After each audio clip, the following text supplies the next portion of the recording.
How to add or remove C translation option in Instagram bio.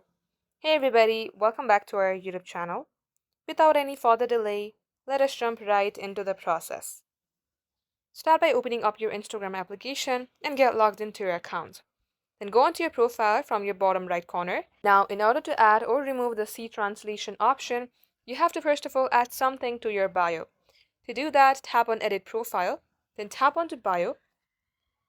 Now, type in something that is of foreign language. For instance, if you are using your Instagram in English language, then type something that is non-English.